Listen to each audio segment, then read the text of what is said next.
It is me, Alisa Starr, and I'm just about to be joined by my friend Leon. And we're just gonna have a conversation, which is what Starr Power is all about. It's where I talk to my friends who are funnier than me. Okay, so I think he's gonna log in or something. I don't know. I've known Leon since I was 14 years old, so for 31 years. We talk every 5-10 years or so. We actually live pretty close to each other. He lives up in the PNW. I'm in Seattle. He's in Kitsap, I guess? I don't know. None of the places outside of Seattle in Washington sound real to me. I always assume that someone's just making them up. I hear "mana" every time someone says something that is not Seattle. It just doesn't register. Doesn't matter to me. You know, it took me a while to realize that Portland and Oregon were created solely to be sundown towns. And once I realized that, and I got the fuck out of there, I was like,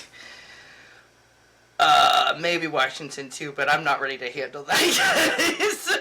There's a lot more Native advocacy here and Black Power, and so I'm assuming that even the institutional racism here is probably, I mean, it's definitely not as rooted as it was in Portland. Portland was fucking crazy. You could still see the streets where the segregation had occurred in Portland in 2010.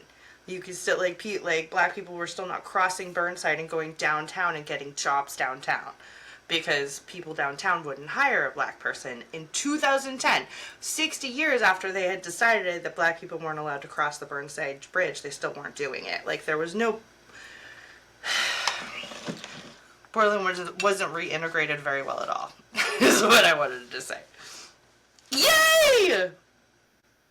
Look at him, he's so cute! Okay, why is it no sound? Hold on. What? Oh no, now I can't hear you. Can you hear me? Oh fuck. I didn't even think about hearing. Shit. Hold on. Hold on.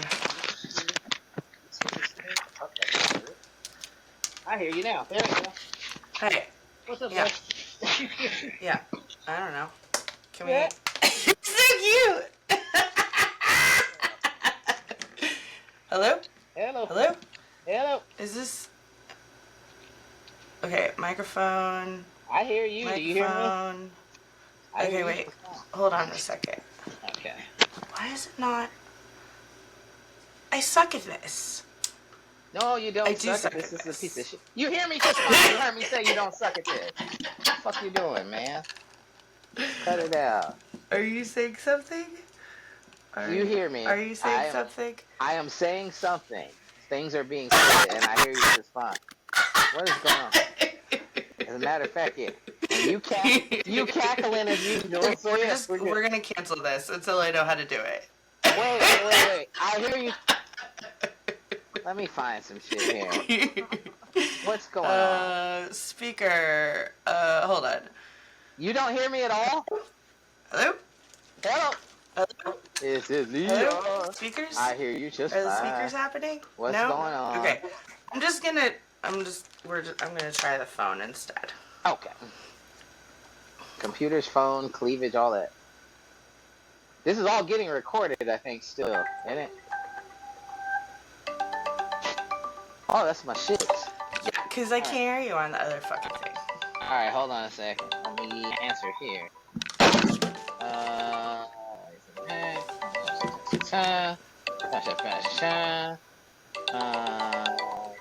Yeah, we're gonna... There we go. Okay, it's 2 minutes. Yay! I can actually see you! Alright, let me find it. I hear you. Okay, so I hear you on one app, but I don't hear you on the other. So let me figure this out. Yeah, no, I haven't gotten that app figured out at all, I guess. So I'm just gonna cancel all that shit. Well, it was close. It was right there. We can see each other. In go. theory, it's happening. Yeah, but yeah. Wait, hold on. Now I don't hear you on this one. Oh, okay. Keep talking. How's that? Keep talking. Is that good? That sounds great.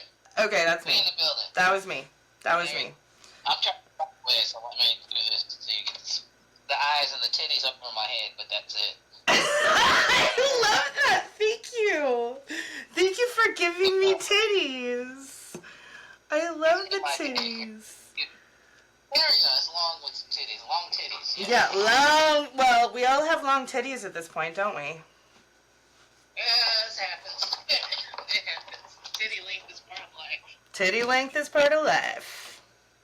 How you doing, friend? I think I'm doing okay, actually. It seems like life is working out for me right now.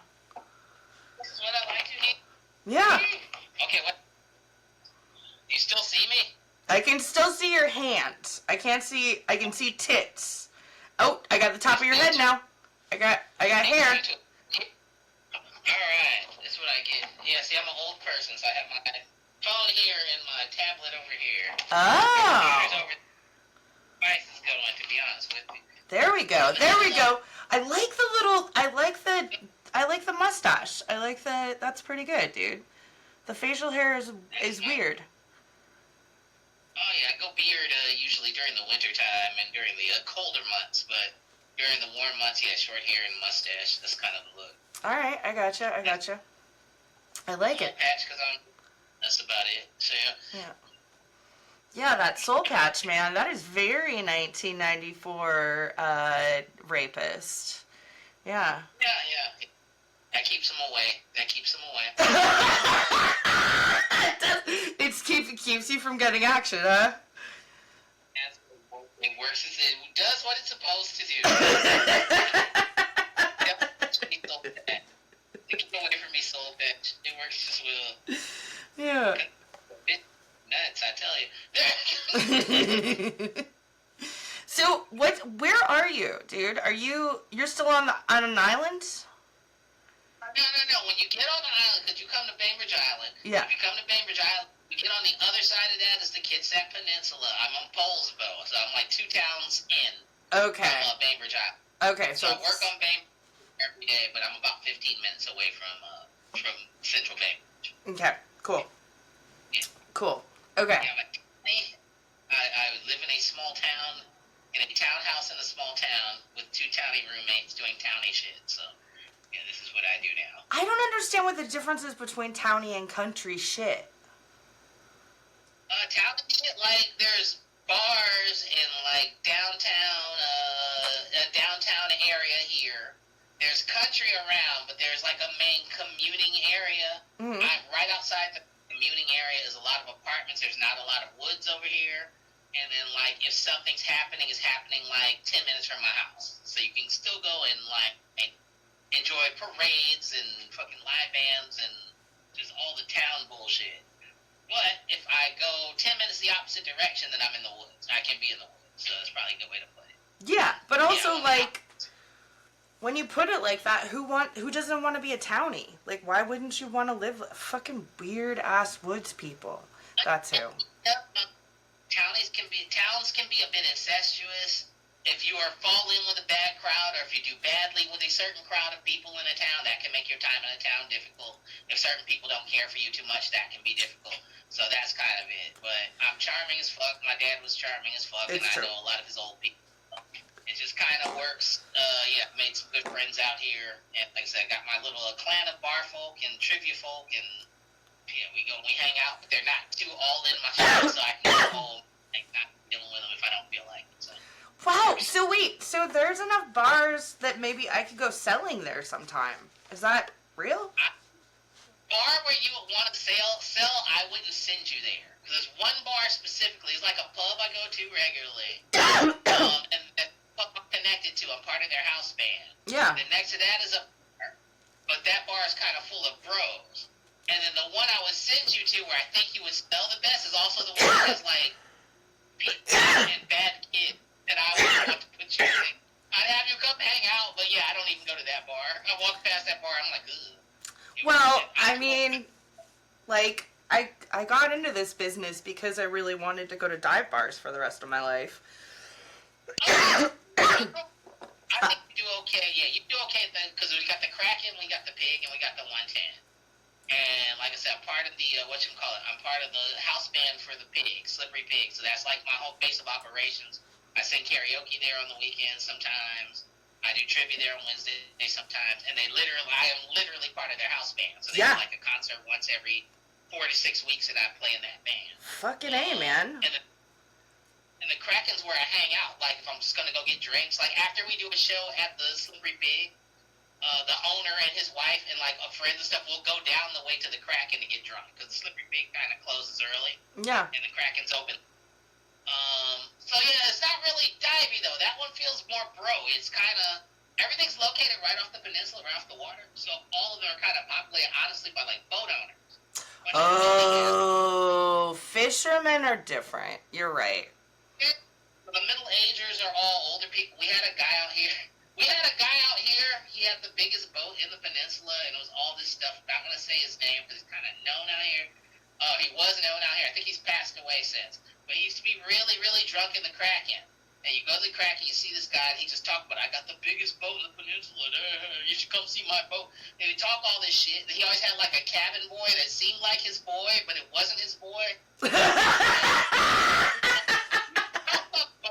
He had girls on the boat, guys on the boat. Like one time, me and like 5 of my friends, we went on there, we just hung out. It was a big ass boat. We just walked around this big ass boat. He showed us all the chambers. He's a drunk dude with this big boat. And then like no one heard from him for a minute. And then this rumor came out that was later confirmed that like a couple of people over the years have fallen off his boat. He was in prison and he died. And it was really weird.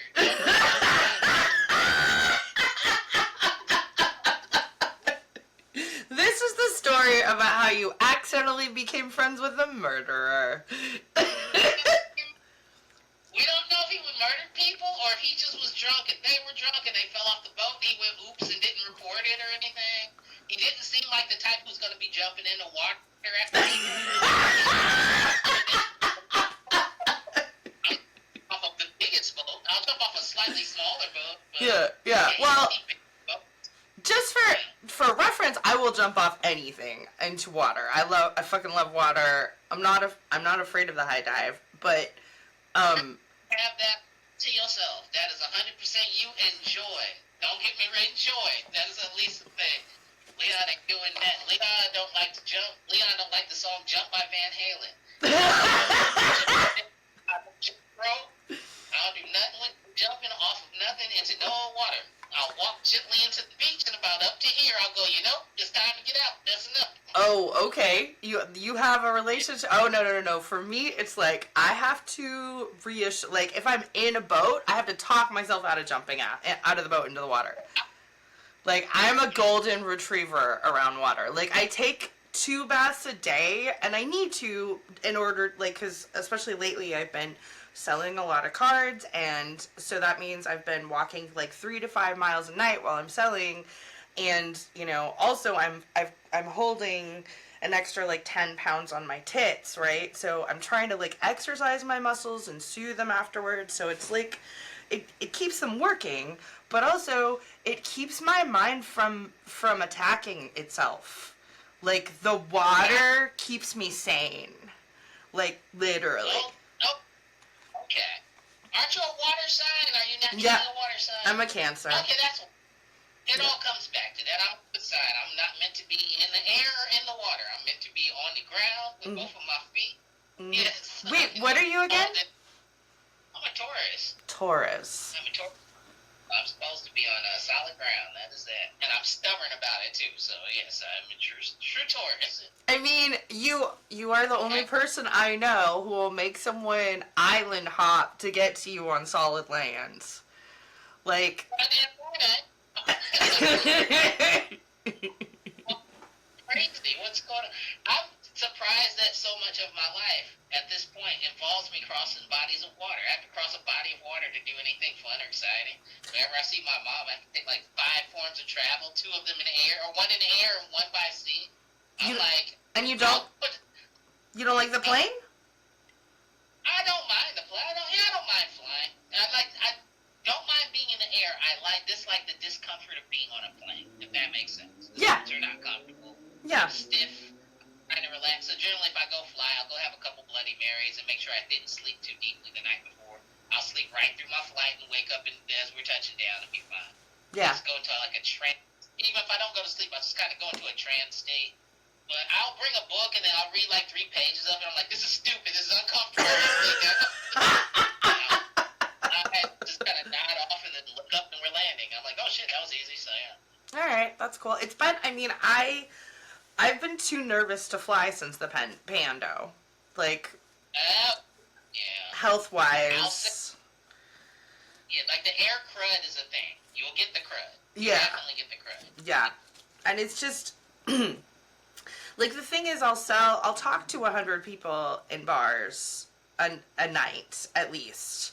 And I'll expose myself a lot that way, but I take public transport and like I was looking at my pedometer, I didn't realize that it times how often you're on a bus, and somehow it can tell the difference between a bus and a car.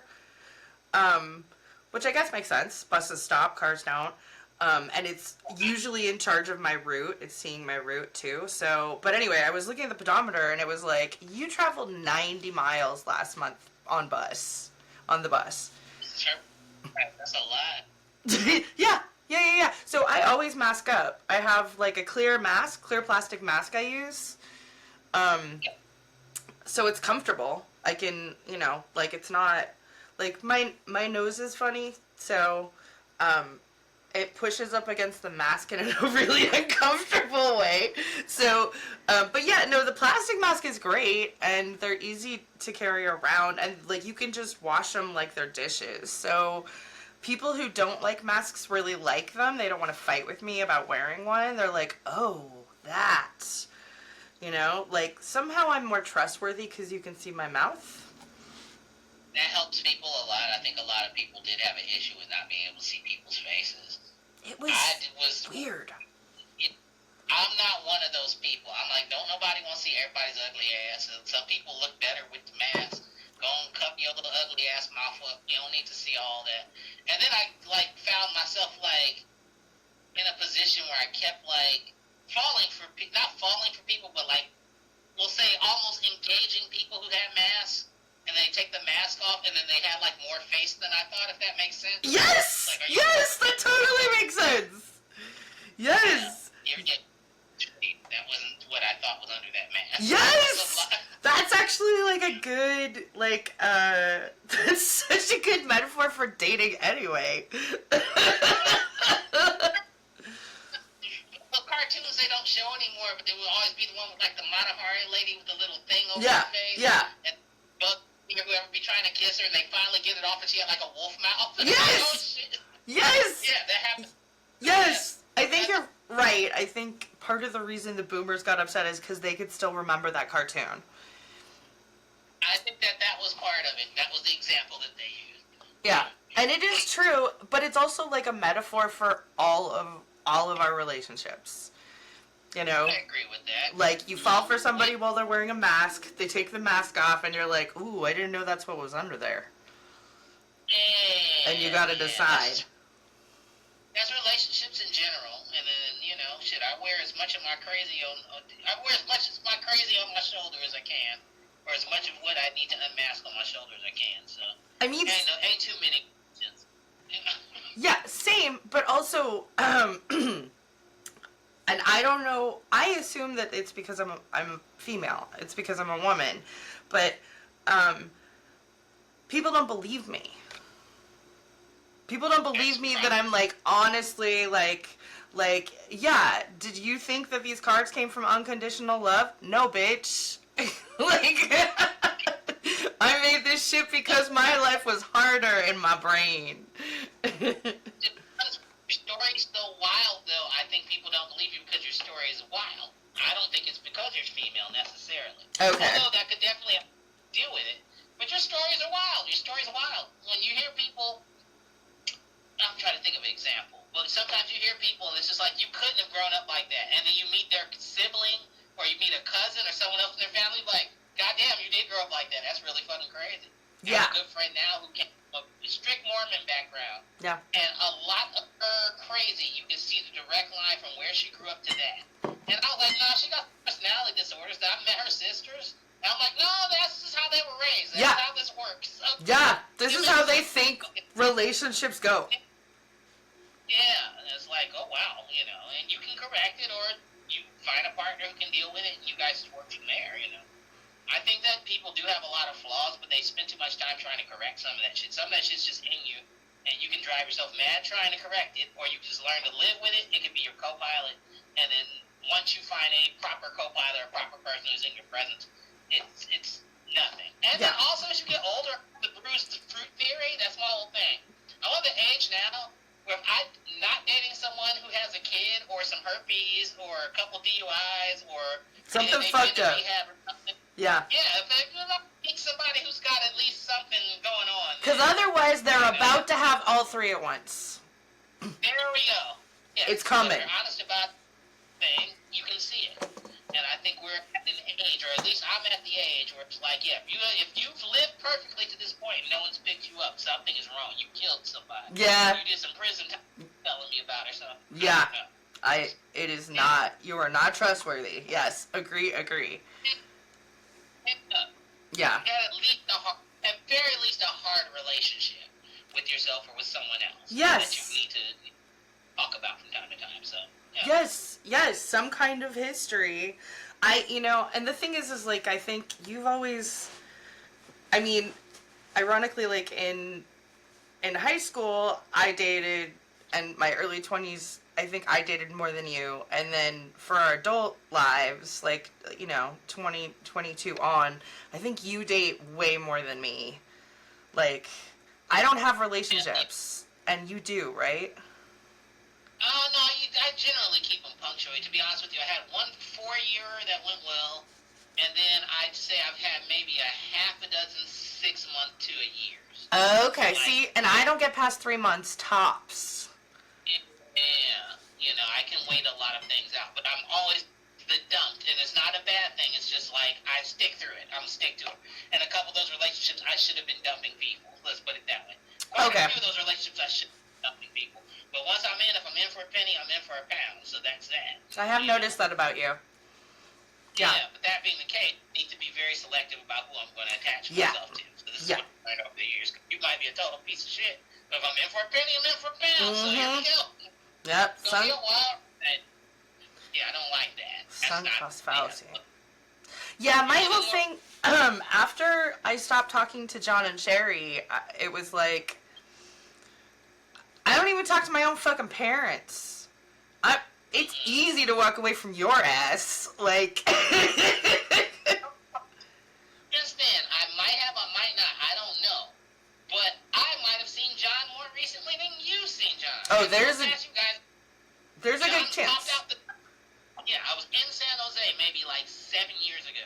Oh. And I have to drive through the whole neighborhood, and I passed the house, and he was walking out, and he did a double take. Like, was that Leon in the car? I kept it going, kept it moving, and yeah, that was kind of it. But I was like, that was weird. Yeah. Of all the people I bump into in San Jose, or I would see out there, I saw nothing that was familiar except the old donut shop. Aw, the donut shop's still there? Yeah, I saw Tasty Donuts shop, and I saw our old apartment, but I had to leave the neighborhood real quick. Like, that neighborhood went bad. Let me go out of here. That was my cousin Kirk was still in college, and he was going to state at the time, so that was probably 6 or 7 years ago. So yeah, I mean, John and Sherry made amends to me. And, like, not only did they hardcore apologize more than once for their abuse, I mean, like, John said, I don't remember doing it, but it does sound like something I could have done back then. And so I'm sorry. Like, but they also started to financially support me, and yeah, and which honestly, I spent $500,000 on therapy in my adult life. Yeah. So they, yeah, I was sort of keeping receipts, and I did kind of match that. Like, I did kind of let him off the hook when I thought we were close to even seas. That's not true. They sold that house. Yeah, and they moved down to San Diego for less than they could have because somehow my mom was able to form like a codependent relationship with the realtor, so she couldn't tell the realtor that they were doing a shitty job. So they moved to an HOA in San Diego, and they live like near some woods. They have like a deck and like a it's a two-story home. There's like a community pool, and Sherry was like, I got here and there were a lot of Trump signs. It was really hard for her to make any friends. Yeah, that's great. That's good. Yeah, she doesn't like Trump. She and John hate Trump, so it was hard for her to make friends. They went to a couple churches, and the churches were preaching about Trump, and she's like, well, you know, it's illegal for churches to be political, right? And the pastors were like, what are you talking about, boomer? You know. So, yeah, so she kind of like moved out, and John's has a job down there working for the space station, actually. So, yeah, he like it's his last job before he retires, and he's really excited because it's helping outer space. It's helping us. It's stuff that is gonna be in space. It's actually. I mean, John's a bit of a nerd, Yeah. so if he can do something that's like great and nerdy, that's kind of right up his alley. Yeah. So yeah, they bought themselves a bigger house than they had before. Okay. They bought Steven a house about a half hour away for him and his kids outright. They paid it all off. Right on. Yeah. And he now has 2 kids with his wife. Okay. And I know the oldest one's a teenager by now. yeah, I think 12 or 13-ish. Yeah. Yeah. Like, we're still, like, Joy...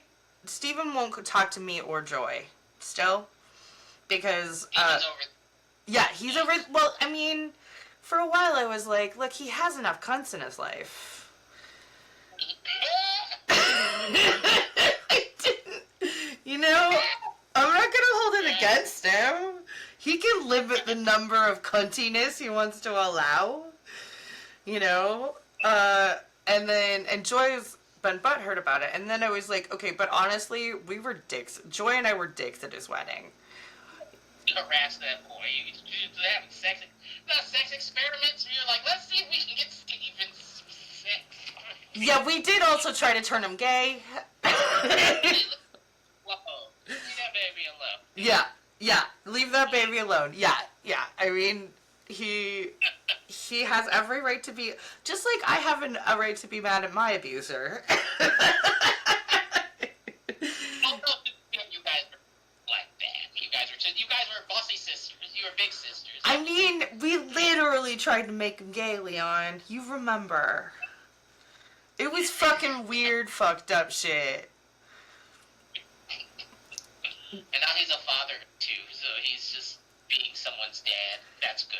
I mean, he was always the very kind person, and I bet that he's a very kind dad, and so He'll come around to you guys. It's just not time yet, but he'll come back around. Don't worry, you guys will.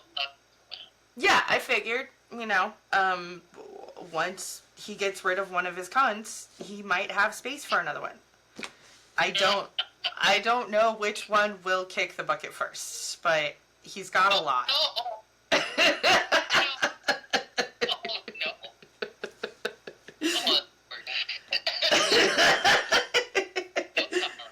Send him Christmas cards or whatever. You let him know you're still on Earth and you still love him. He's your little brother. Well, no, I sent him an email this year apologizing, an email to him and his wife, just being like, I'm sorry I was a total asshole at your wedding for no fucking reason. Oh, yeah. I mean, it wasn't... The asshole that sticks, yeah. Yeah, it wasn't no fucking reason. Like, my broken leg hurt, but it wasn't your fault or problem, and I shouldn't have taken it out, you know, like, that. So, yeah.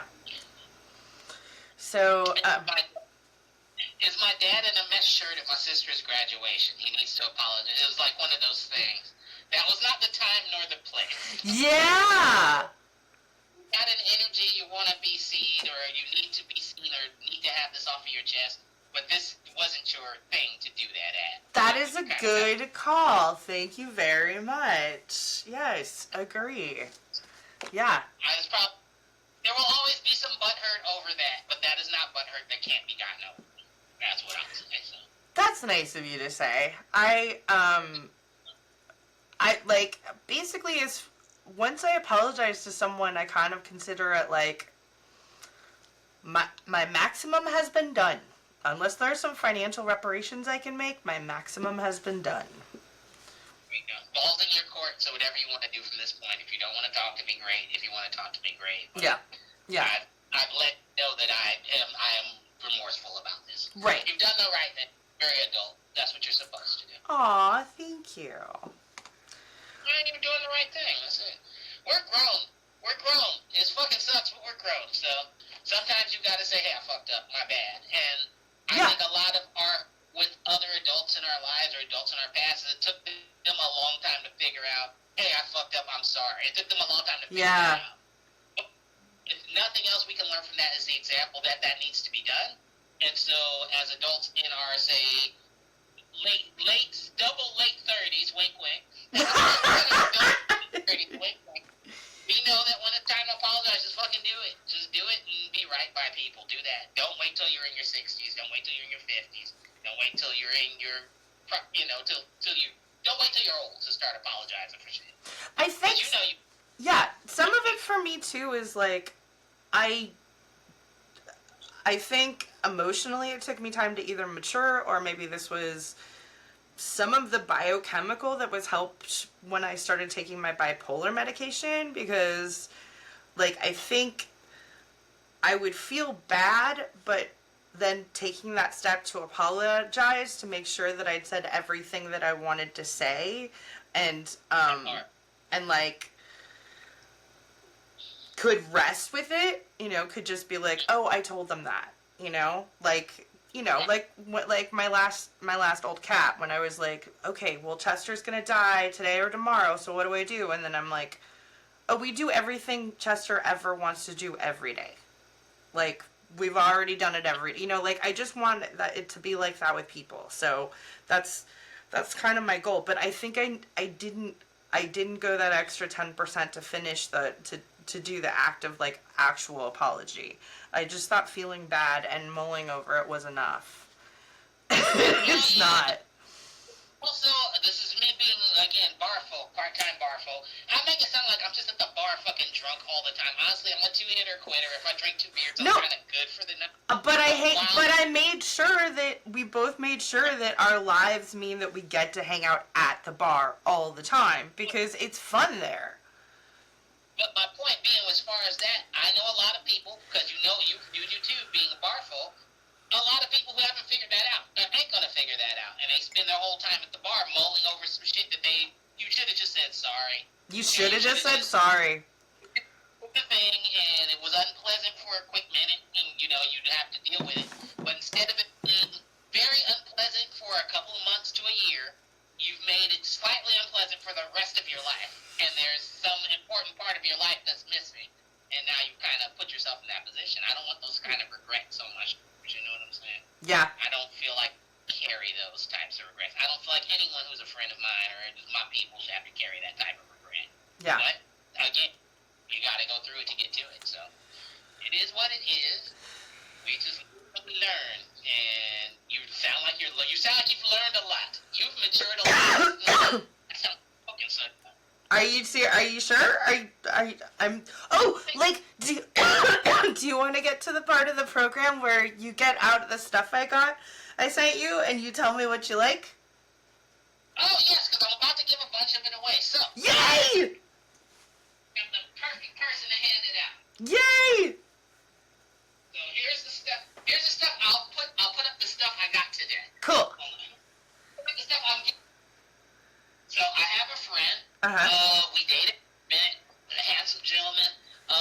But somewhere in the middle of dating, I said to myself, I think this guy's a girl. Yeah. I think he's figuring that. I think he's a girl, and it turns out Chris is a girl. It's a girl. She is she. We don't date. We go and we get lunch about once a month. This is just my friend, and I'm someone that they can be open with. And Yeah. we talk about it, and we just chit and chat and do stuff. So, Yeah. Chris, I am getting Chris this card. Oh, yay! The trans card! Yay! It didn't occur to me till I wrote it out, like, till I designed that card. Like, trans and then formation, like Beyonce. You know? Yes. It's fierceness. It's a fierceness. It is a And fierceness. Chris is a fierce creature that has yet to embrace their fierceness. Oh, yeah. Step Yeah. in the right direction. Yep. Yeah.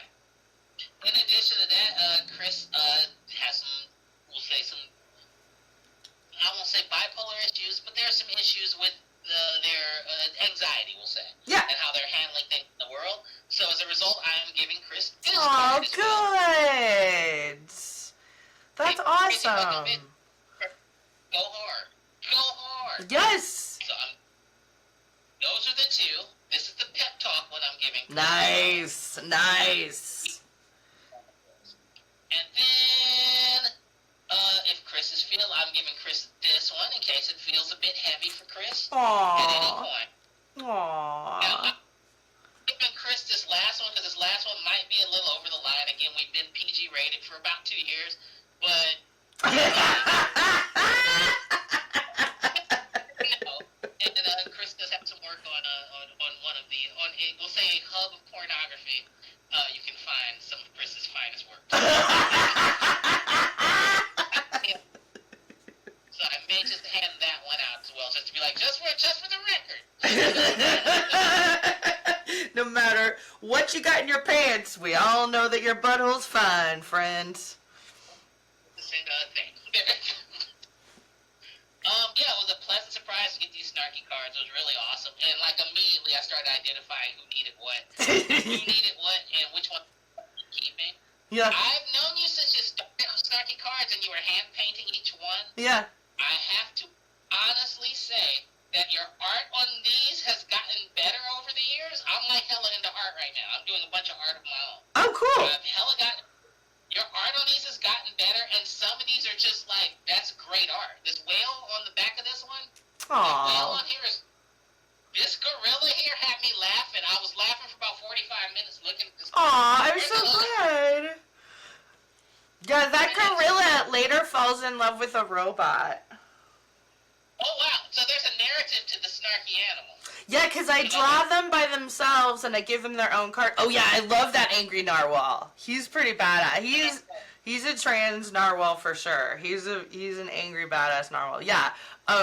Yeah, like I've been pairing them up, and I think, like even before when I was hand painting them, when I'd only spend like 15 minutes with each one, I still kind of felt like, penguins always had a little bit of like anger, and like they're like different animals had different expressions, different animals had different identities, but now it's like now that I can spend an hour because I know that I can reprint the card over and over again. I don't have to repaint it over and over again. You know what I mean? Like, yeah, they are getting their own stories, because then I take it as its own image, and then I try and pair them up and see if they have any chemistry with other animals I've made.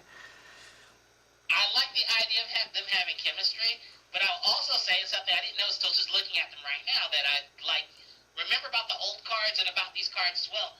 The expressions. The expressions are very, very pronounced. They're great expressions to these cards. That is literally why people have been buying them forever, because somehow I was able to do it with just like the swish of a brush when I hand painted them. But yeah, when I made that bear, my therapist was like, "Oh, you started drawing yourself." Who said that? My therapist. Oh, fuck this. The bear looks so mischievous. Yeah. It's mischievous. Yeah. These little stuff, these expressions. And a lot of these things do have really endearing expressions. I do like the sassy black mermaid The look on her face is great. Just so you know, there are like 10 more Black Mermaids that you haven't seen yet. Because all black women are mermaids. If you're gonna have yeah, actually, exactly, but opposite. All mermaids are black because they all live in the bottom of the ocean, and there's no pigment down there. Do you know that there is a There is a black Afrofuturist novel, young adult novel series that just recently came out. That is essentially about they went fracking and they found that there was a black civilization of the slaves who jumped off the ships. They learned to adapt to living underwater, so it's essentially like an Atlantis full of black people. That is exactly what I've been hoping is down there! Oh my god, this is so exciting! I hope it's a documentary! The name of the books, the lady's name is Tamika Mallory, I think is her name. She's the lady who wrote them, but she's got like 2 or 3 of these books. Okay. But yeah, they're fracking. Someone on the surface falls in love with this mermaid lady or whatever, but there's like a whole Afrofuturist mermaid society underneath the deep under in one of the trenches somewhere. And of course, once it's found, people are trying to exploit it and do all this other shit. Trying to Africa it all over again. You know what I'm saying? No. We ain't doing no colonizing under the sea. Nah. You don't get to colonize Little Mermaid. You don't get to colonize and have the Little Mermaid. You can have one, you can have the other. You can't have both. We're not doing that. That's not good. We're not doing that. We're not colonizing it anymore. Now that we figured out how to make it a dirty word, we're not going backwards. You're not going back to colonizing is a bad thing. Yeah. I'm going to share some art with you. Yay! I've been drawing stickers, and I'm about to start drawing some larger pieces. I started drawing some larger pieces. Cool. I do like these really bizarre impressionist stickers, handmade. Has this guy been around for a while? Because I swear to God, I got one of those 15 years ago. Oh, you might have gotten this one. I just redraw certain things. Certain things are recurring themes in my drawings. Oh my god, I love the imp! Oh yes, I draw all kinds of imps and demons and creatures. Yeah. I'm just gonna start flashing them quick so you gotta. Yeah! Oh, I like that they're like Warshacks. Oh, that's amazing. Is that a space one? Yeah, this is space. I do a lot of living planets and weird demons. Yeah! Ooh, I love that. That's wonderful. Occasionally I draw something nice and surreal. Yeah. And then I also do like to draw, that's probably a good one. I like to draw sassy bitches. I draw big sassy bitches. That one and this one. Another big sassy bitch. I draw big sassy bitches. Monsters in space. This is all I draw, and I love doodle that. excessively. So I finally just took the time to actually turn them into something neat. Good. And working on a big 7 dwarf piece. I'm working on this is not what I'm showing you right now. Yeah. I'm working on a big 7 dwarf piece and a couple other ones. So yeah, this is what I work on. That's amazing. Do you have them for sale anywhere? Do you have them for sale? Not yet. But here's the thing. I got a couple of. I'm talking to some folks right now. I'm figuring out how to market and sell this shit properly. Because I'm like, okay, this is crazy. Because the stuff I showed you is just art I've done over the last couple of, we'll say the last year or so. Yeah.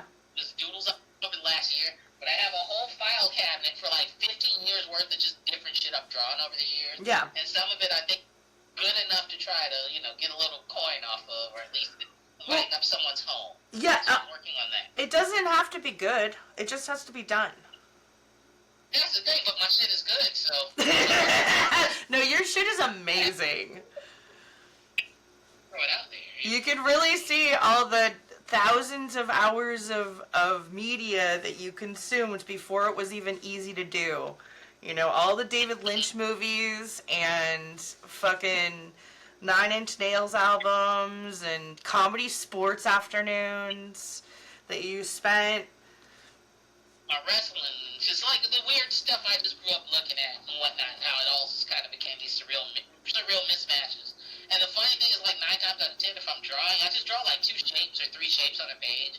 And I keep drawing until they become something, and they become something. And then it's like, okay, I can go with that. And then you start shading, adding detail, it becomes a thing. My little cousin, too, is trying to talk me into doing tattoos. Yeah. Because I do these in black and white really well. He's like, you could do a tattoo gun and go to work. I was like, yeah, I probably could. I had to think about that. Yeah, it doesn't. Very much is Yeah, it doesn't take much to get licensed, and there's a lot of tattoo pop-ups now you can go to. You can be part of fairs and things. Absolutely. So, I'm getting near hustling. I'm getting near figuring out how to hustle. Now, it just so happens one of the bar folks who I've become good friends with, his mom is an artist in the Austin area. And she's a, pretty well-known artist out in the area. She was just here. I got to meet her. She was really cool. Excuse me. But in his youth and in his past, he had put on different art exhibits and things of that nature. So I'm in the process of have a sit down and I'm going to pick his brain for some ideas on how to get shit out there, because he's one of those types of folk. In the meantime, he works IT, so he's like, yeah, I'm not even doing that stuff. I'm like, that's the stuff you were good at. He's like, yeah, that's what I enjoy doing, but I do IT. It pays my family. We have this big, fabulous house we barbecue at every week. I'm like, I got it. I understand. Yeah, you want to live a kind of life. Yeah, you can't do art. Magnificent, but yeah, if he can point me in the right direction, it's worth 10 to 20% of whatever I'm making if you point me in the right direction. I have no problem with that. I'm going to take some of his advice. He's been around the block once or twice, so we'll see what's up. There's a lot of artists in this area, but all of them do pretty standard art, and I do very different type of art. I do city art, so I think I can take advantage of this niche. There's a niche that's not around here. So, somebody who's not you gave me a sticker that looks very much like yours 15 years ago, like one of those drawings. And I just think... I was about to do those when I was younger, but I don't think it was me, because again, my the last couple of years, so yeah. Yeah, well, I just have to say, usually guys who can do that kind of stuff have one kind of work, and just the fact that you get weird and creepy and adorable and sort of feminist, like you kind of fill in a lot of, and I can tell you right now, there is a place that would show your stuff in Seattle. Oh shit, okay. Yeah, there's a queer black art space. I need to take advantage of that. Yes. That sounds great. Yes. Okay. So I walked past them when I was looking for stores for snarky stuff, and I was like, you can go look at their stuff when you make some money. Like that's not, it's not a place for me to sell to, and ordinarily I would go in there and just like give people things and be like, you guys are amazing, but I was like, you have to go make some money. So yeah, but I went back, like in my head I was like, but I want to go and look, or maybe do trades or something, I just, yeah, I like it drew at me. And it's right next to like a couple like it's like right between Dog Leathers and Changes, the queer nightclub. So okay. Yeah, so it's a good like black queer space. See, we need more of those, and those are the type of places I need to be aware of. And yeah, I'm just again, I won't say it's a newest venture for me. Let's put it that way. It's a newest venture. My side hustles have almost all been music based up to this point. Yeah. But here's the thing about it. Got arthritis in this thumb. Got arthritis in these 2 fingers. So I'm playing these 3-hour shows, and I don't want to touch anything for like 2 days. Yeah. Are you Yeah. stretching them before? Stretching them beforehand. I'm also staying very hydrated because of cramping and things of that nature. Yeah, so I'm doing what I can to keep it going. Okay. And honestly, yeah, I've been doing this has been a gig-heavy summer. I'll say that. Yeah. So, yeah, I'm playing Skinny Blue, Unpants My Heart. Yes. the three Cha-Cha albums on the radio, so that's it. So, yeah, I'm staying busy. But, Damn. yeah, I want to start selling art, because I don't want to work for nobody no more after that Nazi incident at my old job. So I'm trying to find hustles, and I'm trying to just use my art and hustle that properly. Okay, well, first thing I would tell you is you want to put your collection, like, do you have it all scanned in somewhere? Do you have it all online art? I can have it scanned in 48 hours. I have it all over the place, but none is not collected in one place. I'll put it that way. Okay, well, a bunch of it is not scanned, but I can scan it. It's not a problem. Start with that. Start with that and Okay. putting things in order, because once you start putting your work in order, you can actually look at it and you'll realize that you only make like 5 things or whatever.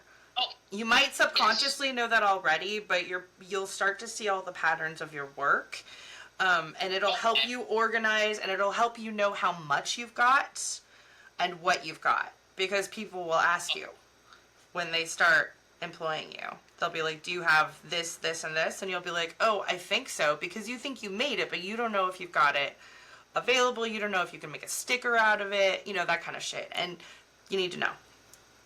So it's good to have it out. It's essentially just a loose portfolio of nothing else, so you can pull from it and have it ready to go. That makes sense. Well, and when you decide Etsy versus Shopify, Insta versus YouTube versus like whatever, right? When you hone in on one of those, you'll just have to go to one fucking folder. Okay. To start uploading.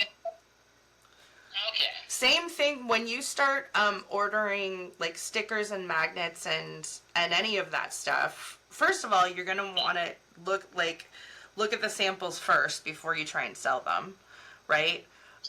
But you also want to print your favorite things, because speaking as somebody who handles everything I make, if I print something that I think is shitty, it's just going to bug the shit out of me. I'm going to think of all the things I wish I'd printed instead.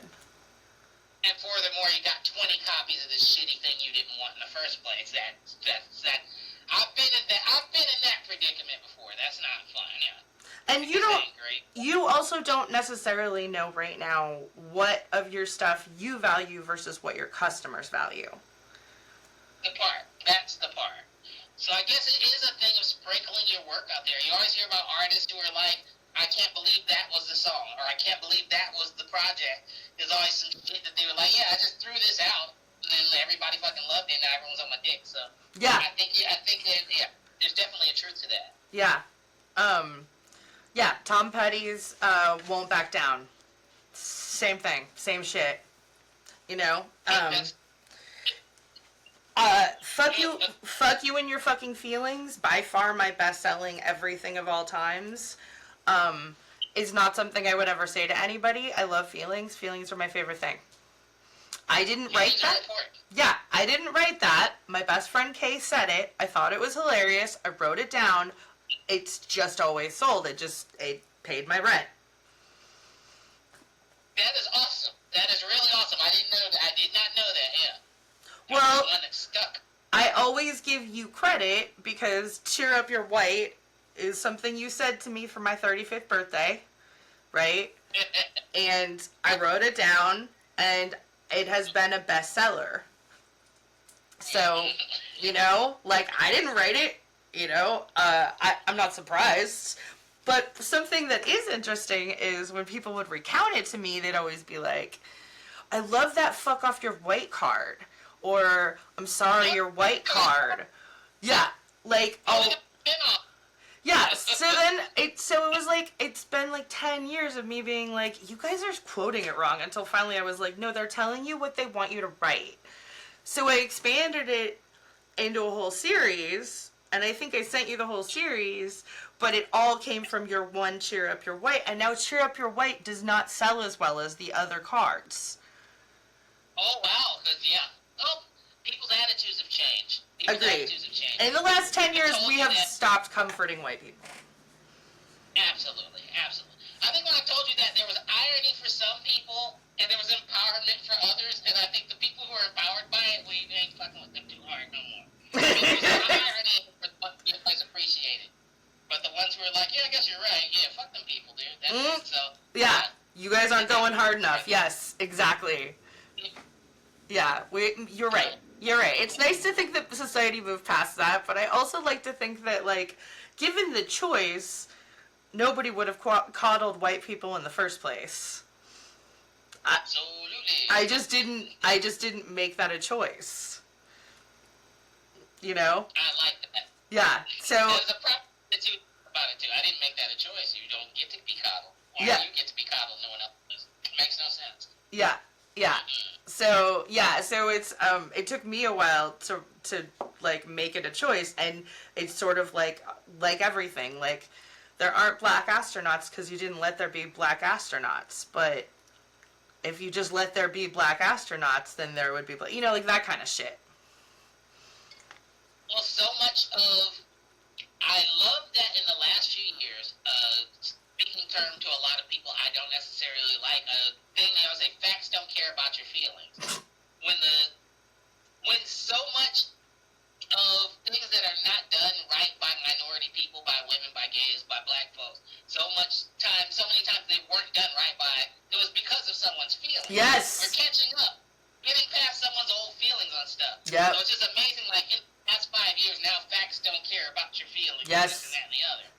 When, again, the reason we haven't progressed as a society was all based on people's feelings for hundreds of years. White people were butthurt, the black people were smart too.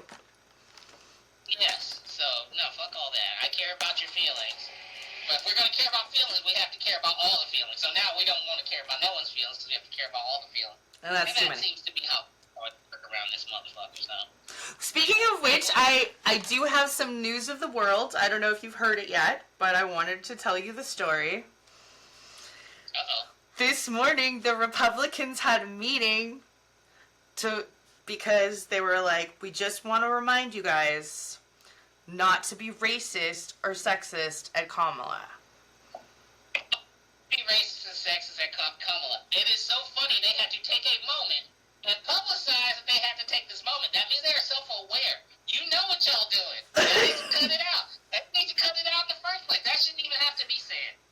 It's one of them things. So, I never ever say this. Good on you Republicans for doing that. But also, fuck you guys. Dude, that's fucking crazy. But y'all know what y'all be doing. Y'all know y'all be doing that.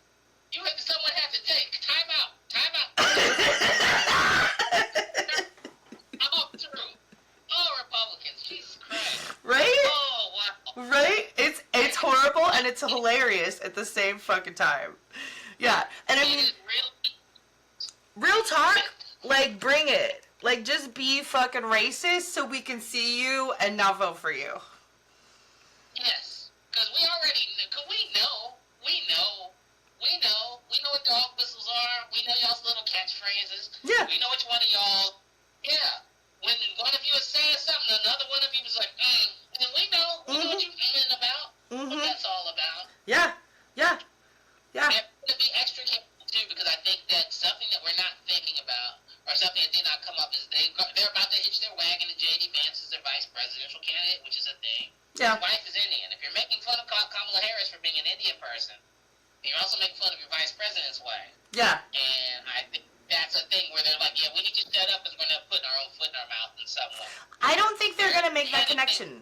I think the reason why they're all caught by surprise with this Kamala thing, like, did you hear also that Donald wants the Republican Party to sue the Democrats because they put all of their money into going after Biden and they don't have anything for Kamala? Yeah. Yeah, Donald's a criminal 34 times over. We haven't even touched his sex crimes. We haven't touched the fact that, and I don't want to sound like a crazy person, we're not all the way clear on this assassination attempt, but if it is a hoax, then he's also like guilty in cooperating the murders of 2 American citizens to make it look like something. Yeah, because honestly, if he really had gotten shot, his doctor's notes would have been released so fucking fast.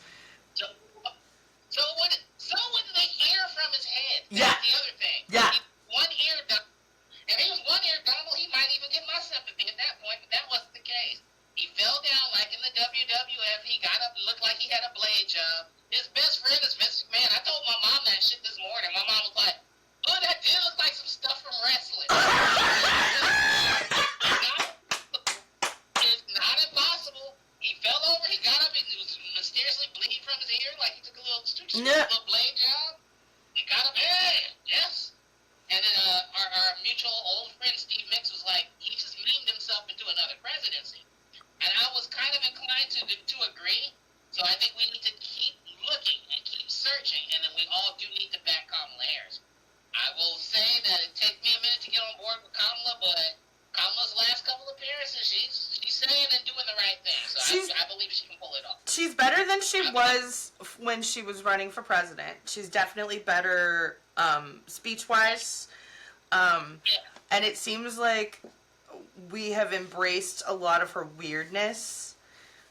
You know, from a girl from, I mean, you and I grew up in Oakland-ish. We knew girls from Oakland, her age. She's like 5 years older than you, I think, or something. Something like that, yeah. Or maybe... She's almost 60, I think. No. She's like 10 years older than us, isn't she? Oh. I think. Well, you're 5 years older than me. I think I thought she was 5 years older than you, honestly. No, but you're right. 65. She was born in 65. You were born in 75. So she's 15 years older than us, but she still grew up in the same area. Well, 77. Oh, 75. Jeez, what? There's no crow's feet. No, I'm just...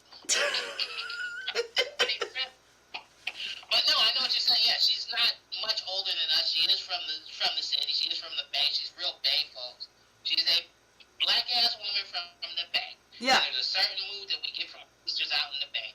And she has some of that, but she also has a lot of other things. Yeah. In her history with all these other things, we're working through that.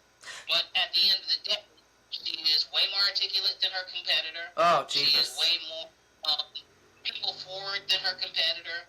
She is way more calculated than her competitor. Yeah. And she's been a much, much more eloquent speaker. And as someone who's the president, your main job is to motivate and coddle American people so they can just go through the day-to-day even if shit is raggedy. And I think mean, she'll do a great job. prosecutors, too, are making deals all the time. And I see the American people are pissed because Biden didn't even try to make a deal with Israel for all those fucking bombs. Yeah, that whole thing made Biden look kind of raggedy and weak. And honestly, that was going to lose him the election more than anything. Yeah. No, it was that Biden or was that the Democratic Party? And Democratic Party, you can't keep fucking with us like this. Those of us who love you Democrats, is not at this point. We don't love the Democrats. We just hate the Republicans. Yes. So Democrats need to really start doing right by its people and quit being so centrist. That's my problem with them, right? But that's the thing, though, is that this is the first time Kamala running. Since she was born in 65, she's on the cusp between Boomer and Gen X, is what they've been saying. Like that month where you're not sure where you fit or whatever. And you're right. She's 15 years older than us, and we're firmly X, right? So, so this is the first time one of us-ish it could take the reins, and we could see whether we're better people than you other fuckers or not. I like the way you put that, but yes. Absolutely. Are we better than these old fucks? I think we are, but we don't know because they won't let one of us get in there. Yeah. Have you seen those TikToks lately where the Gen Z and Gen Alphas were like, wait, how come nobody ever gets into it with the Gen Xers about the state of the world? And then there were a whole bunch of like, yeah. I've been seeing those a lot. Yeah, let's get some Gen X in there. We'll be boomers soon enough. Let us at least try to fix some shit before we get there. agree. In our lifetime, we'll be too old for certain shit. Like, this certain shit now is like, I'm not against it, but I don't understand it. I'm not going to act like I do, and I think that's a discussion for the young people to have. That has nothing to do with me. Like what? I'm trying to think of what good issues are. I don't know. I think that a lot of people my age have understanding of modern gender politics. Things of that nature. I think we have an understanding of, we know what it is, but certain shit is just not for us to answer. I think that's why we're arguing over a lot of stupid shit that has to do with people's gender. At the end of the day, let people be who they are. Yeah. That's the answer to it all. However, I think it's easier said than done to people who are so entranced in the binary versus people who grew up knowing that there is something wider than the binary. Right. So I think something a lot of people have trouble with that are of our age group. I personally, again, have no trouble with that. I think it's wonderful that people are able to fully be their full selves. I think we need to get past the point where we are even having conversations about it. I always have that Yeah. argument about, like, I always have that example where I told my mom, I said, you know what I want to hear? I want to hear, like, some hood kid crying in his room or whatever, and his dad come in there all gruff. Boy, what's going on with your homework? Why you getting F's in math? What you doing F's in math? And the kid's just like, Dad, I've been struggling with this. I just want to tell you, Dad, I don't know how to tell you this. I'm gay. And I want his dad to react, okay, but what's that got to do with you getting F's in math? Can't get there. We're having trouble getting there. Well, actually, I have a nephew. I have a friend whose kid came out as gay, and literally me and his dad and his mom were all like, "Huh, all right, yep," and then he for a while like was thinking about like transitioning and all that other stuff, and we were all like, huh. Yeah. He was a little bit bummed out, actually. Some payback, or Yeah. there would be some pushback. Yeah. Something else. Yeah. I mean, at the end of the day, we all have our prejudices. We all have our ways of thinking of people. But when you're talking, especially about the youth, but even with people like our age who are just figuring it out, or like, oh, that's what's been wrong with me the whole time. You kind of got to give people grace. And honestly, you don't have to go suck a dick. So I don't know what the problem is. Yeah. Well, that's always been my... It's like, I'm not asking you to suck the dicks. That's it. Yeah. And honestly, I think it's kind of weird when people are that involved in what their children are fucking around with anyway. Yeah. Your child is... You should not be worried about what kind of pussy he's found. It don't make no sense. You're weird. Yeah. You're weird. You're weird. Too much of a thing. If you remember, that was a lot of my childhood, is not just my parents, but people at church getting in my business about whether I was having sex or not. Like, yeah, That's gross. the reason I ended up giving my virginity away was because it was my senior year, and I think I just wanted to know if Carlos still loved me, I think. And for anybody who's not me and Leon, if I choose to publish this, Carlos and I dated all through high school. We were like together for a year, and then we opened up the relationship from my sophomore to senior year, which ironically even then meant that Carlos would stay single and sad, and I would date all of his friends, but I was still pining for him. And one thing about like people need to, but in the context, Carlos was like nobody's poonhound. Carlos was not like, when are we gonna fuck? He wasn't that type. It was the craziest thing. He in high school was way more respectful than anyone I've ever met. Like, to the point where I was like, yes. Is there something wrong with me? Like, yeah. He had grown man energy even as a young man. Yeah. Even as a teen. He was the one of us who was mature. Carlos was my age. I think Carlos might be a year older than me, but he always seemed like a grown person. Yeah, he always seemed like 40. He always, like, and I think for Carlos, like, Carlos literally, I think, gets boners for respect. Like, that might be the thing. That's his thing, and I was just too horny for that shit. That's not... You're a typical girl. That's what you're trying to get done. Yeah, I was just trying to... Yeah, and so I think, so I ended up dating around. But anyway, I was talking to this youth pastor. I was like, what do you think is going on? And I told him about dating Carlos and these other guys. And then this guy goes into this thing where he wants to know how far I've gone. So we're at this age now where people who are our age or younger who are parents are telling their kids, if someone comes at you with some shit like that, you tell them it's none of your fucking business. You can curse. Tell them it's none of your fucking business and get out my face. Because we should have been taught that. A lot of kids should have been taught that. That's something you should be able to... There's a line between respecting your elders, but respect is supposed to be a mutual two-way street thing. And we don't get to do that until we're grown. So a lot of kids get mad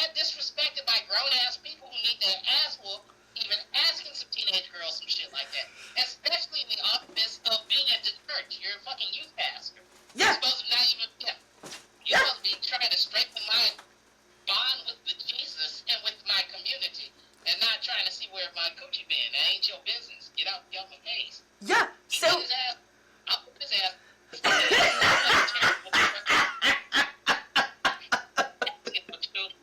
Like that. So the weirdest thing was that by then I'd already been molested, right, by Greg. So a detective had come to my house when I was 13, 4 years before, and asked me the exact same questions that this youth pastor did.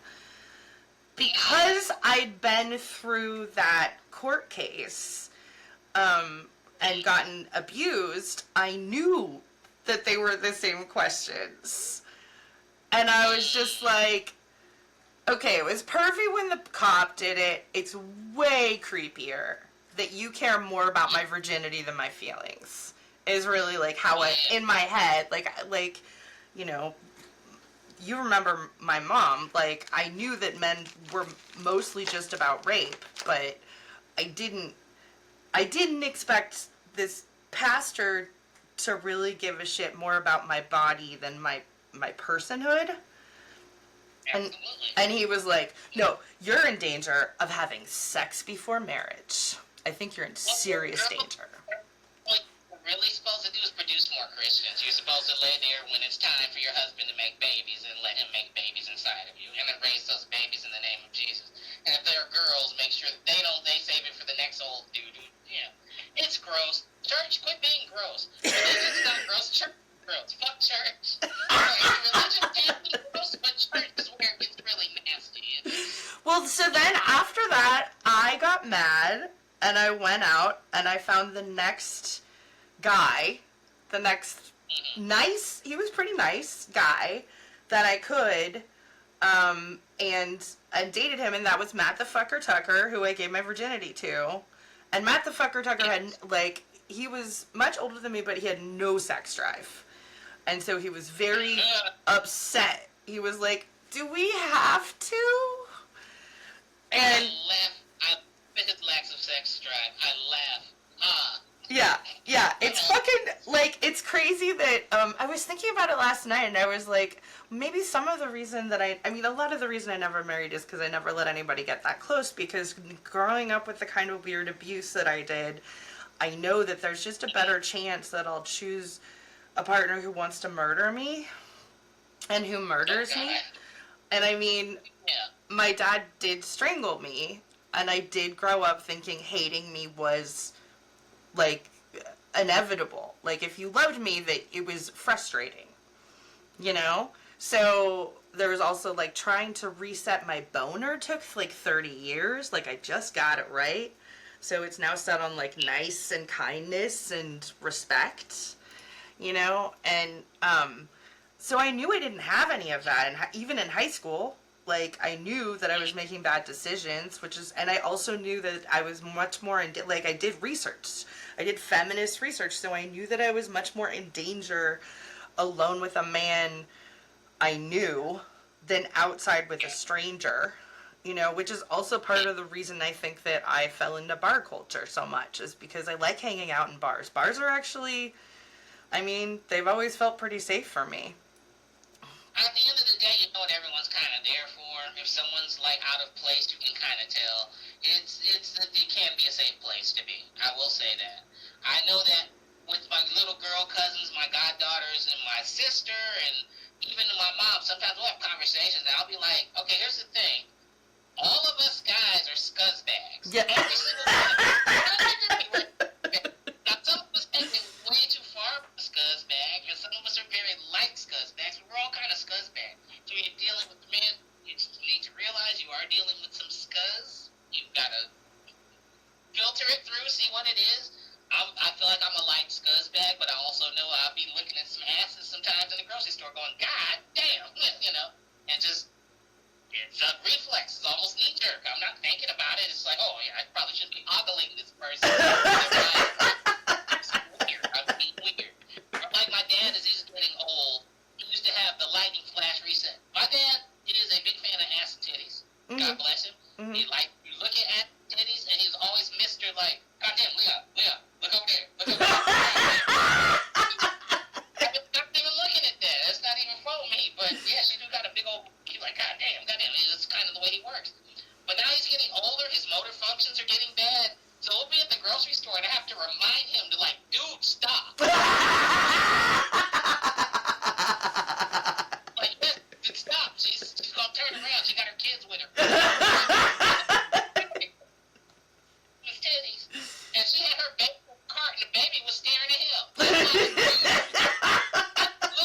Look at his mom like that. You gotta stop, dude. He's like, I know, but they have kids, but you gotta stop. Yeah. That baby is gonna fight you, Dad. Probably win because you're older and Yeah. like, you're people. Yeah, guys are weird that way, and it's good that you realize that. I'm happy that the first two that you had something with, it seems like they were both decent. They were very decent guys. Yeah. It pains me to say things about Matt Tucker. Yes, they were both decent guys. I mean, Matt wasn't that bad. He was, I mean, like, the worst thing about him is that he didn't like me enough, you know, which That was it. is not bad for an old boyfriend. Like, things could have been much more abusive in my past, you know. But I was thinking last night about the fact that the only person who's ever wanted to marry me was the child molester. Yeah, Yeah. that's weird. Yeah.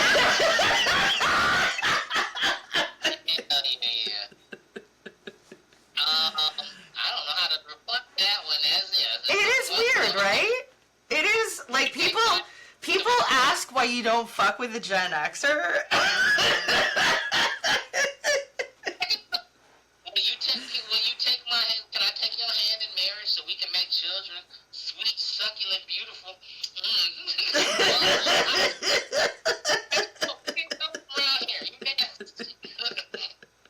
Yeah, I mean, I was a child at the time, right? So, you know, yeah.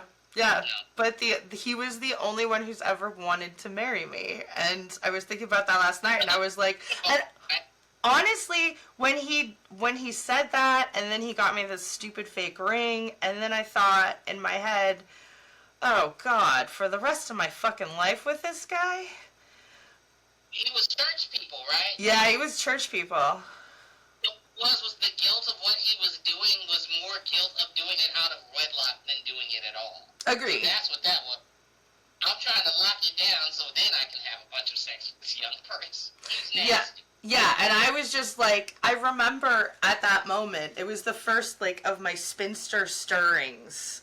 My 13-year-old self was just like, oh, I gotta get out of this somehow. That's... I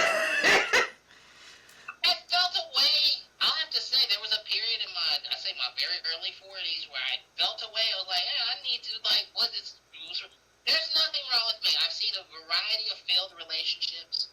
The relationships that I've seen that have lasted the longest are between two very unhappy people. Yeah. And at the same time, here I am about to go have dinner later tonight with my ex. And we're going to have a nice time. We're going to have a nice snack. It's like, you meet people. There are certain people who are with you on your travels in life. And sometimes that is people you're in relationships with. But it's not fundamental to me to have that type of relationship. Yeah. If it lands him up, if I find one who I can penguin with and walk side by side with for a long time, that's great. But I know the pain that comes with that ending. I know the pain that comes with that going sour. And I know the pain with that sometimes, again, having seen it, with that going well. There's pain with that going well sometimes. Where you are just like, ugh. Have you ever woke up with someone and you just wake up and just, ugh. You look at their face, it's like, blah. Yeah. There's a comedian, Robin Harris, who said he kept his ring on the wrong finger because he married the wrong goddamn woman. Sometimes when he would come home from work, he would hope the ambulance was just pulling her body out the house. But I'm like, that sucks to be in that type of arrangement. And so people want to have that thing, but Cinderella's not always it. Not Cinderella, the Prince Charming and the Sleeping Beauty and all that shit. That's very uncommon. That's why it's a fairy tale. Like, you know. Agree. Relationships take work, and relationships, sometimes you find out after a amount of time you're not in a relationship with the person you're supposed to be in a relationship with, and relationships have a lot of weird regret, and it has a lot of weird, like, I could have done this, but I was running fucking with you, and it's too much, so. Agreed. I can go do thing, date who I like to date, be with who I want to be with, and if somebody matches with me, great, let's roll. And if not, you can take your ass on over there. I'd rather have a series of relationships where we had a good thing going, and we figured out, okay, that wasn't the thing, but thank you a lot for the ride, and we're on good terms, and it's still a person I have some type of connection with. But yes, I'd rather have that than someone who I've had a long relationship with, and it's just kind of like, once it goes somewhere, once it goes where it's gonna go, I'm just like,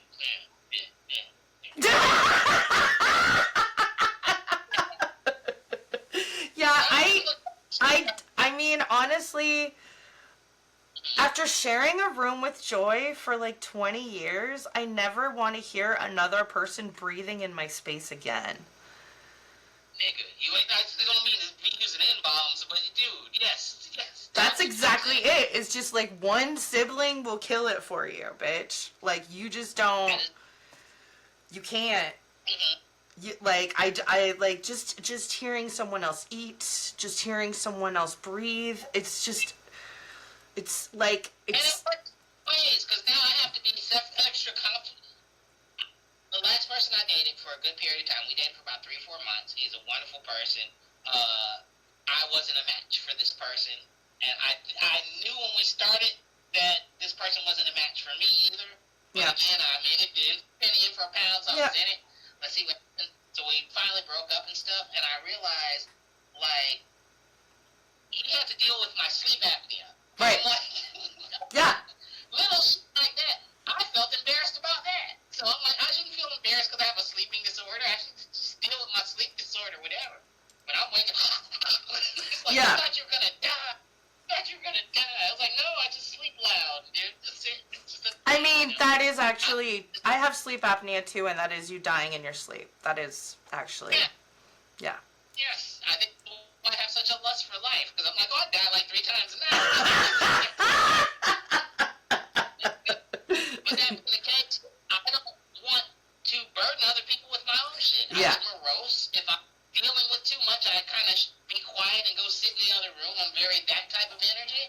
And I've had people, what's wrong? No, we should share everything. I'm like, no, I just need to get through this. It'll take me a day. It takes me about a day and a half.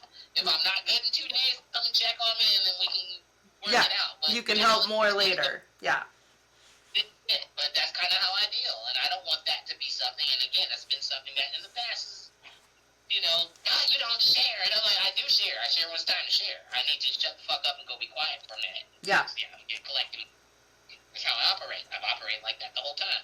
And other people have their things. They have their things they're going to do that I don't necessarily understand. As you figure them out, some things are acceptable, some things are not. Some things are weird, some things are not.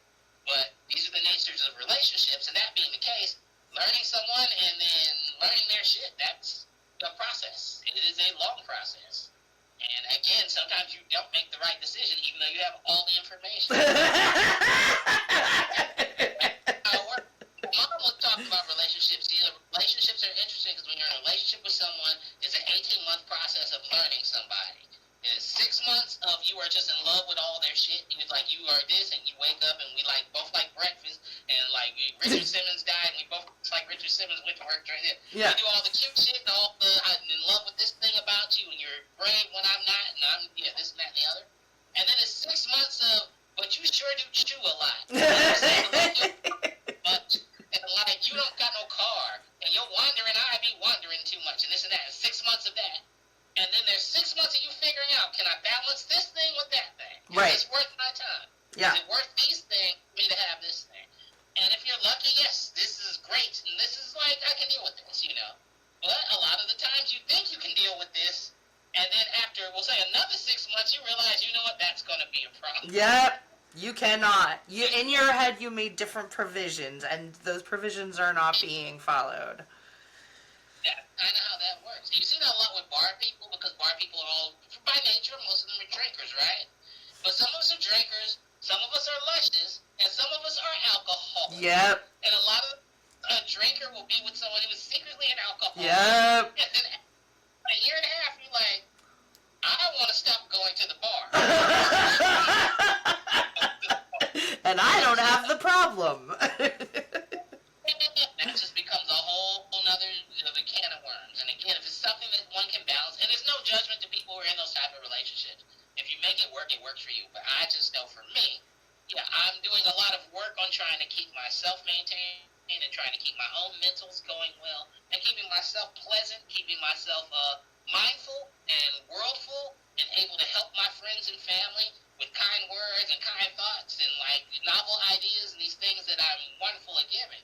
If I get too distracted by that type of shit, then I become a little old Ebenezer Scrooge who has to be in that room, once a week or twice a week, over there in the corner in the quiet. That's not where I'm trying to get. I don't think that's healthy for me personally. So again, it's just a balance of what you can accept, what you are looking for, and figuring that shit out. And to be honest with you, it's just not that big a priority for me to find all that.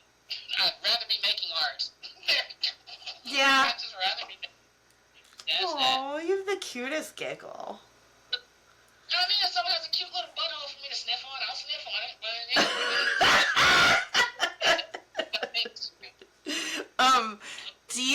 Did you get a CPAP machine? Oh no! No, I have not. And I will say that I did not even know I had sleep apnea until I was with this person because I scared the shit out of him half a dozen times. But yeah, no, I've never gotten a CPAP machine. And recently, I stopped smoking in September. That was a 30-year habit of smoking. I quit smoking in September. Good job. I'm proud of myself for that. Yeah. But I immediately gained 40 pounds. So Yeah. I think my sleep apnea's gotten worse. Well, look, it doesn't, like, people fat shame all the time, and I have a CPAP machine that works well. It says that the battery life has been exceeded, but it still works well. They're usually $1,000, and you. My dad he doesn't use, so I can get one. It's not a matter of getting one. Okay, because the thing is that you are able to think a lot better when you get sleep with one. It's like, the first time I went in for my sleep study, they woke me up, and they were like, you woke up 66 times an hour. Oh, wow.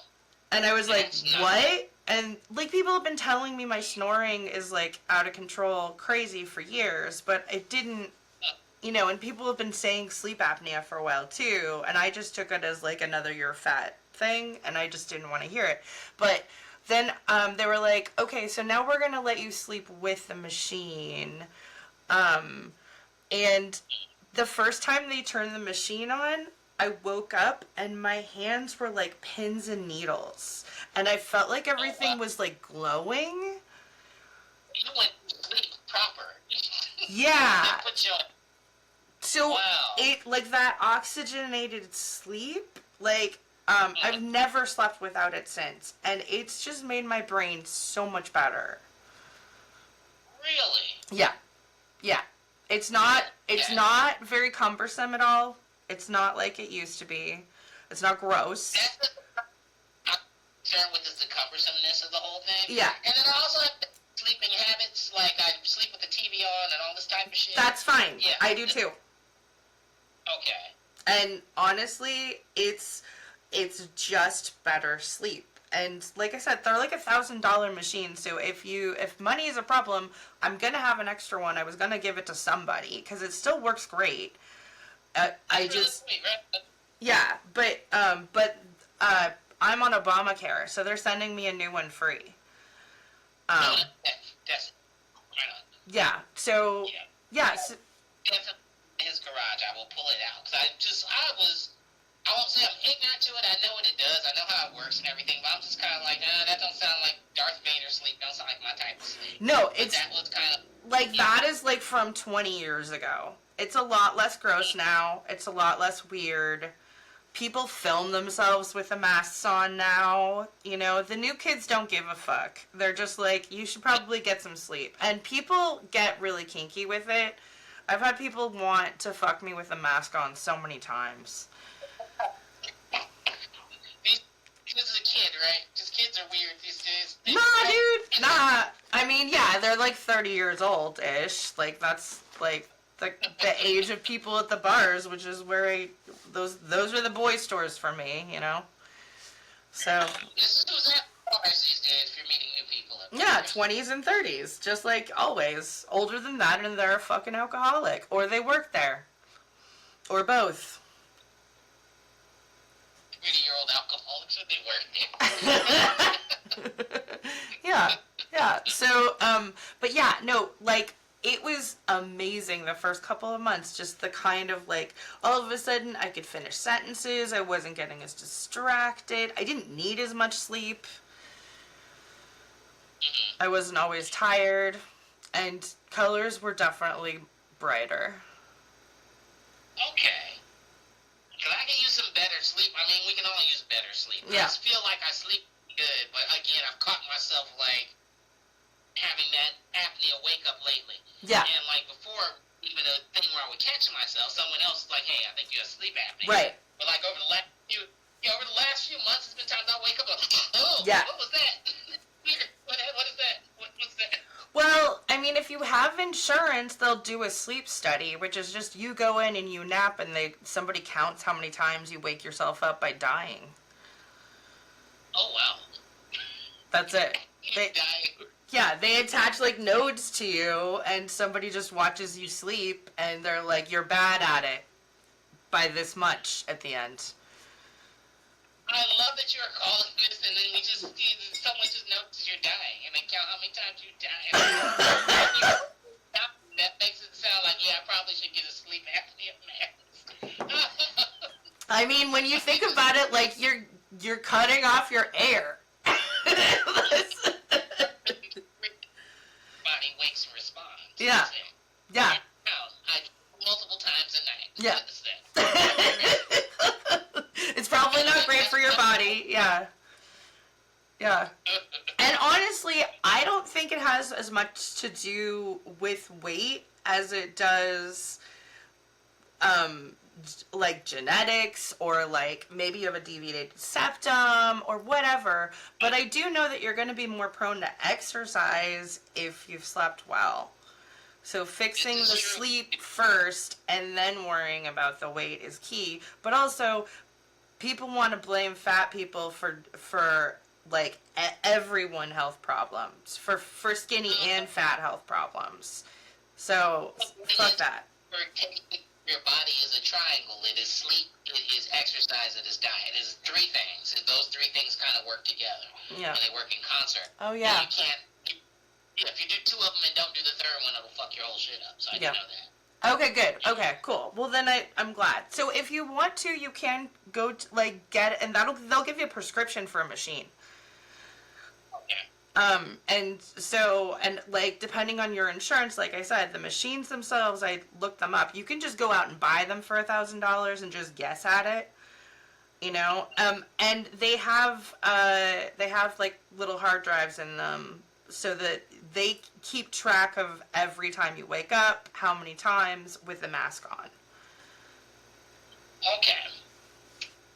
Shit, then yeah, I might want to get the upgraded one. I might put my dad's old raggedy shit and leave it where it is and go get a fresh one. I do have some insurance, so I'll go take advantage of that. Yeah, at least get the sleep study, because it sounds like you definitely qualify, and if they can prescribe it, it'll be cheaper and it'll be better shit. And they mail you the supplies like every 6 months, because they want to make sure that you're inhaling good air when you're sleeping. Okay. So it's like having universal health care a little bit. They sort of take care of it for you. It's like a subscription. They're like, oh yeah, because you could die without this, so we have to send it to you now. I think that might be, yeah, that's going to be something to look into. By the way, you're good at mommy.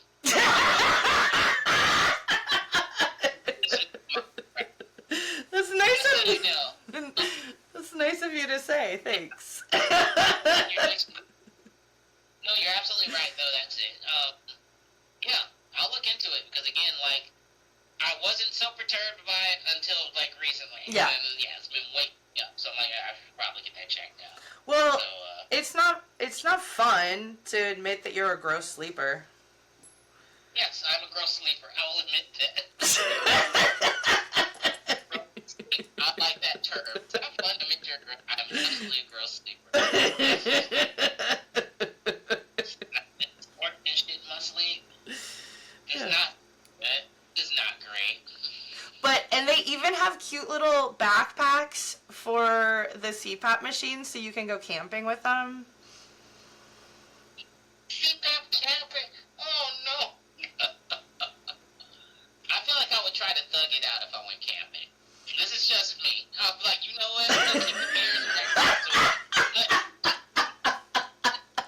We just go out there and thug it out in the woods. I think I would try to thug it out, but no, on my next time I could probably. It's just a matter of me putting up some equipment, then I might as well do it. Thug it out. Thug it out used to mean more. It used to mean a lot more than just not using your CPAP machine. Things, but in this particular case, you thug it out. That's it. Thug it out. Just go out in the woods and sleep without a CPAP machine. That is amazing thugging. Hardcore thugging. Milligan Fort Townsend is trying to invite me to bingo right now. But I still am supposed to go get dinner with Chris in about 20 minutes. Oh, yeah. You gotta go. This was really fun, dude. Girl. We can do this anytime. Yeah, let's keep doing this. I think we've got a show. We have great conversation. Let's get it going. Okay. This is it. I will figure it out. I liked it. This is fun. Yeah, it was really fun. And you have your art to sell. We can figure out how to do it together. That's my move right there. If I can sell that art, there's a lot less to worry about. That would be nice to do. I would love to just sit around. I would love to draw for a living. I know people are like, I don't want to do things for a living because then it becomes work. I draw all the time. Yeah. Whether it's work or not, I'd rather just be drawing. That's that. Exactly. Yeah, that's what I'm headed to. Yeah. Alisa, you are beautiful as usual. I love you very much. I love you and your titties. Hi, Alisa's titties. Hi. Bye. Both of them. Hi, girl. I'll talk to you later. Talk to you later. Bye. Love you. Bye. Okay, that was the end of that. That was my conversation with Leon. I hope you guys liked it. This is Clonopin's tale. He wanted to just say hi. Bye.